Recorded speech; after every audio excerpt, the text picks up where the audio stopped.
For 30 years, Johnny Carson brought America's biggest stars into living rooms across the country. His warm smile and easy laugh made viewers feel like they were watching old friends catch up over coffee. But when the cameras stopped rolling and the audience went home, Carson's smile often disappeared. According to those closest to him, he kept a mental blacklist of guests he considered truly terrible human beings. Johnny was the ultimate professional on camera, recalled a former Tonight Show producer. But the minute we cut to commercial, he would sometimes turn to Ed and whisper, "That person should never be near a camera or a child." In his final years, Carson became more candid about the celebrities he had secretly despised throughout his career. The stories he told friends painted a disturbing picture of beloved icons who were monsters behind their carefully crafted images. Some of these stories were shocking, like the legendary actress who verbally assaulted a young production assistant so viciously that security had to step in, or the beloved male star caught doing something so disturbing in his dressing room that Carson nearly called the police. These weren't just difficult personalities or temperamental divas.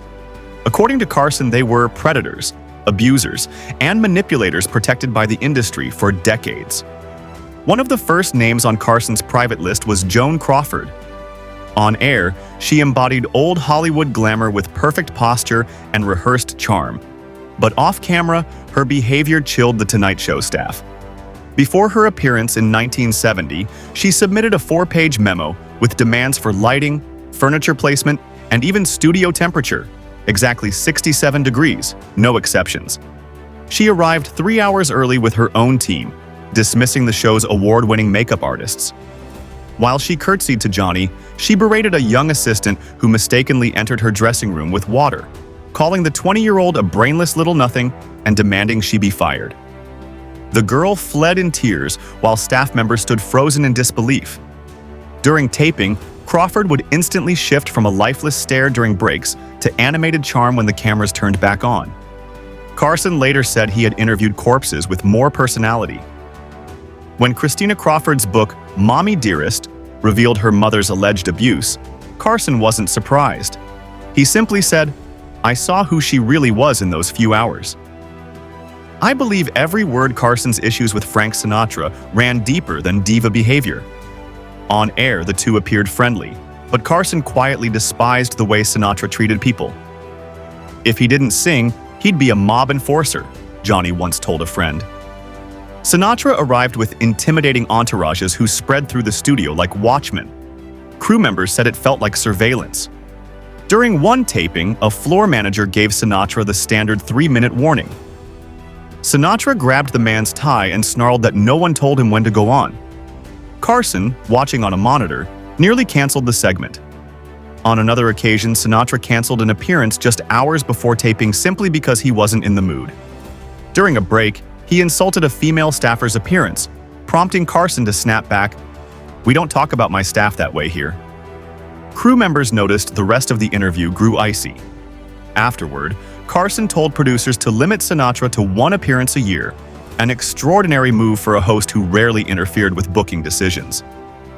Another clash came with Orson Welles, whose booming voice and grand stories made for memorable television but exhausting backstage drama. Welles dismissed every prepared question, calling them obvious, and handed back an empty page. He ignored Carson's cues to wrap up, stretching a 7-minute slot into 25 minutes, forcing other guests to be cut. He addressed assistants in the third person as if they weren't standing beside him, demanded props and camera changes, and even stood up mid-show to direct camera angles himself. Carson, a perfectionist about television, was furious. After one appearance, he told Ed McMahon, "Genius doesn't excuse everything. Being brilliant doesn't give you the right to hijack someone else's show." Bette Davis brought a different kind of tension. She could be witty and magnetic on air, but behind the scenes she was combative, often turning interviews into cross-examinations. She interrupted younger guests, turned her back on women she considered rivals, and drank whiskey before appearances, which sometimes led to offensive comments. Staff recalled her using sexist and racist language, even by the looser standards of the 1970s. During one rehearsal, she berated a cue card holder until Carson quietly told her, "On this show, we speak to everyone with respect, or we don't speak at all." Davis backed down, but Carson had had enough. After her last appearance, he told producers, "Life's too short to be verbally flogged by Bette Davis, no matter how many Oscars she has." Mickey Rooney presented another problem. Once Hollywood's biggest child star, by the 1970s, his appearances were erratic, often fueled by alcohol. Female staff dreaded working with him because of his constant touching, crude jokes, and refusal to respect boundaries. He grabbed wrists, made suggestive comments, and seemed bewildered when women objected. Carson was visibly embarrassed after one appearance, where Rooney made repeated remarks about a young actress, even apologizing to her afterward. To minimize the risk, Carson insisted Rooney's later appearances be pre-taped during the day. Zsa Zsa Gabor's behavior tested Carson's patience in a different way. She was endlessly entertaining on camera but made absurd demands off it. Her dressing room had to be kept at exactly 74 degrees, stocked with orchids, Perrier water with 3 ice cubes, and her own lighting technician. She refused to share episodes with younger female guests and once delayed taping because her favorite brand of makeup wasn't available. Carson quipped afterward, "I'd rather interview a cat. At least the cat wouldn't need 3 assistants and special lighting." Shelley Winters was unpredictable in ways that made Carson nervous. She turned casual film discussions into political tirades, ranted about corruption, and once filibustered about Vietnam for 5 minutes straight. Known for volatility, she sometimes threw objects on other shows, so Carson's staff quietly removed anything throwable before her appearances. While her passion was genuine, it clashed with Carson's carefully crafted balance of humor and lightness. He admitted to respecting her honesty, but gradually stopped inviting her. Jane Russell created discomfort for reasons that cut deeper. She had become outspokenly conservative by the 1970s and, according to staff, directed much of her disdain at LGBTQ+ crew members. She refused to let a gay makeup artist touch her face and allegedly made derogatory remarks about Rock Hudson. Carson, who had friends among his staff and in the gay community, found this intolerable. After one appearance where Russell dismissed civil rights legislation during a commercial break, Carson effectively banned her from returning. For him, it wasn't about politics. It was about basic respect. The guest who enraged him most was Jerry Lewis. Publicly known as a comic genius and humanitarian, privately he was one of the most demeaning stars Carson ever hosted. Lewis talked over other guests, hijacked interviews, and once reached across to adjust Carson's tie, violating a well-known boundary. He barked at crew members, refused to use names, and berated a cameraman for breathing too loudly during rehearsal. Carson despised the hypocrisy of watching Lewis cry on telethons about loving children, only to treat working people with contempt on his show. After Lewis's last appearance in the early 1980s, Carson told his producer, "Never again." Years later, he reportedly described Lewis as truly hateful, in a town full of phonies that takes some doing.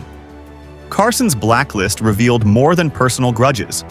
It exposed how ruthlessly the entertainment industry protected its stars, even when their behavior was widely known among insiders. Christina Crawford's memoir, stories about Sinatra's mob ties, and accounts of Rooney's behavior later confirmed what Carson had quietly observed decades earlier. What mattered to him wasn't ego or eccentricity. He tolerated plenty of that. What he couldn't abide was cruelty, especially toward people with less power. As his longtime director put it, Johnny had a simple test. How did they treat the pages, the assistants, the camera guys? That told him everything. In an era before cell phone videos and social media, stars could behave appallingly and still maintain spotless reputations. Carson, who saw through the fiction of celebrity night after night, quietly recognized the truth. His blacklist stands as proof that even the most glamorous icons of Hollywood's golden age often hid something darker. As one producer put it, Johnny's greatest gift wasn't just interviewing people. It was seeing through the performance to the person underneath. Thank you for watching this deep dive into Johnny Carson's most difficult guests. If you found this revealing, make sure to like and subscribe for more stories from Hollywood history. And if these Tonight Show revelations shocked you, stay tuned for our next expose about the 1980s sitcom where the cast had to work under conditions so disturbing that producers secretly installed panic buttons on set.